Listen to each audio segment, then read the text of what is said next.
Australian cyclist Meares won 18 gold medals over a long career from Commonwealth Games, Olympic Games and World Championships. But it wasn't until she was appointed the chef de mission of the Australian Olympic team for Paris 2024 that she realised how many people were involved behind the scenes in making sure elite athletes like her could maximise their moment. Well, I'm learning there are a lot more people in the team that I had absolutely no awareness of at all. I'm getting an enormous sense of gratitude for those people. One, because I didn't know they were there because they did their job really, really well, right? Two, it just magnifies the size of it for me now that I can see a little bit more behind the scenes. And as an athlete in the environment, it was very much about the direct team that I worked with every day that could impact the outcome on the field of play. And now a bit more behind the scenes, appreciating that, you know, I'm going to be working with a staffing unit of my own team up to 150 people that is there to support a 460 strong cohort of athletes, their 300 plus strong support network of coaches and support staff. And then my team will then be that overlapping factor of support to them. So just on ground at games time, we're going to have just under 1,100 people under the management of the Australian Olympic team. But as an athlete, I was like, it's me and my cycling team, you know, just I didn't put two and two together that my uniform was on my bed and how it got there, and it went through a design process and a budget process and the logistics of getting everything freighted overseas and the time frames and the deadlines across so many key functional areas to make, excuse the pun, the wheel turn as true as it possibly can and as efficiently as it possibly can takes an enormous amount of people, of which I am very grateful for those that I work with now.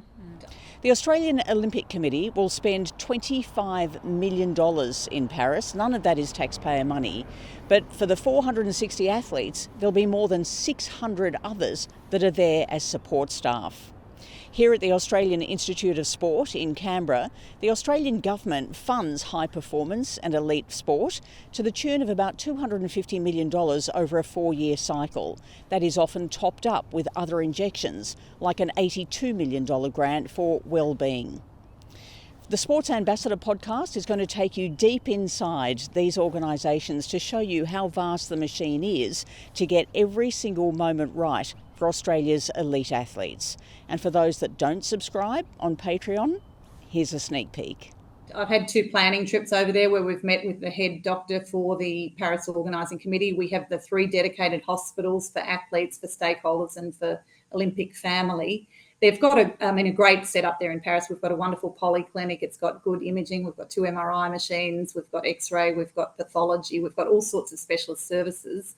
But we try and be as self-sufficient as we can. So we have our own medical clinic within the Australian headquarters, which is like a pop-up clinic, not dissimilar to the Australian Open, actually, a pop-up clinic where we are reasonably self-sufficient and we can manage our athletes in the manner that they require. So we aim to sort of keep below the surface, but be very available and give them that platform to perform. So how big is your team, what you would describe as your immediate team? So we have, in headquarters, we'll have 6 doctors, we have 7 physiotherapists, we have 7 massage therapists, and we have 2 clinical psychologists. That's the medical services team. And then we have doctors associated with some of the big teams as well, like swimming and athletics, and down at some of the sub-sites and satellites. So there'll be a doctor down at rowing. We've got a doctor over at surfing in Tahiti. That's a difficult one to service from Paris. So at some of the sub-sites and satellites as well. Hi, I'm Sonia Boland. I'm the National Wellbeing Manager here at the Australian Institute of Sport, and I have the privilege to work with an incredible group of people who provide a range of services, programs and support opportunities for both high-performing athletes, Olympic and Paralympic, but also staff and coaches across the high-performance programs. So talk us through what happens. Let's say, ridiculously, that I decide I'm an elite athlete. You don't have to laugh that loud. No, it's all right. I too often laugh at my own thoughts of something like that. And I'm heading off to Paris. Yep. And your services are made available to me. What happens next? Yeah. Listen, it's a great question. And I think what I would say is the work that we would do on this starts years and years and years before hopefully you step into your first Olympic or Paralympic kit. So the work that we do at the AIS is really, really important, that this is about supporting the system. So I have, as I said, within my team a phenomenal group of people that provide a range of different services and programs, whether that's from mental health offerings, career and education support, professional development, which are really important individual support mechanisms.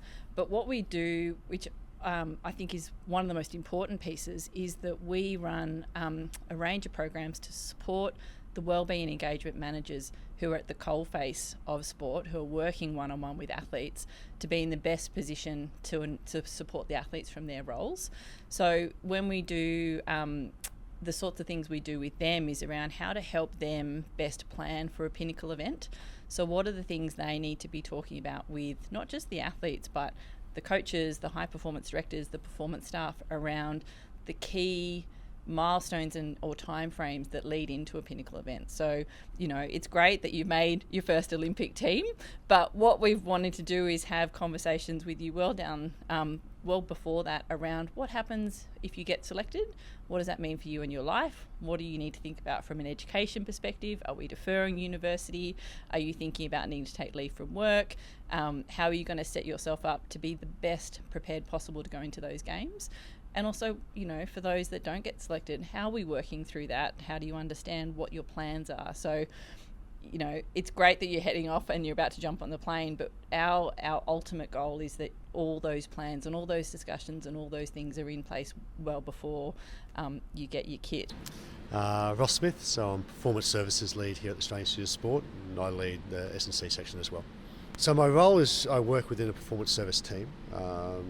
That team includes medicine, physio, psychology, nutrition, biomechanics. For me, my role is about developing training programs that optimise performance outcomes for athletes, and how we develop an athlete over time, looking at short-term but also long-term plans. Some of our athletes we're already discussing LA 2028, so we're always starting plans what that athlete needs in 2028, so that's a long-term planning. Then we have short-term plans around injury management or short-term 1 year, 2 year goals with athletes, and developing that as a holistic plan around the athlete. So athletes are really jigsaw puzzles and you're all putting the pieces together. Yes, very complex jigsaw puzzles. And that's the thing is we talk about data and use of data, but data could be a thing of the athlete walks in, I say hello, and they go, it could be, and that's out of normal, it's different to them. So that's straight away I know there's something happened, or they're not happy, they're not in the right environment or the mindset to train today. How do I adapt training to that? How do I work with other people if it's a small thing or a big thing? We work with our psychologists in that space. Now, there's a whole series of things that goes into that gaining of information, and then we do some high-end testing about how we do, like our biomechanists do a fantastic job of how they understand how the body works and moves, and all the forces that go through a body is amazing, and how we link that to, well, there's a strength or a weakness, and how do we develop that. So it's understanding the athlete as a whole, and everything goes into training that athlete effectively. What about the fact that so much of elite sport, and if we're talking about the Olympics because that's around the corner, you get these surprise results, these outliers, these people that appear to come from nowhere, or the person that no one ever thought would achieve to that degree. How do you explain that? Is that just because everyone kind of missed something, or can you get so bogged down in the data that sometimes you forget to see a potential which might just come down to somebody's mental aptitude? To be honest, I've never seen an athlete come out of nowhere.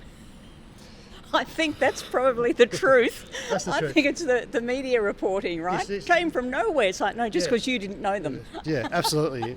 in that space and how we work with that. So probably an example of that is, for me, I worked very much privileged to work with Chloe Esposito into the Rio Olympics, where she won the gold in modern pentathlon.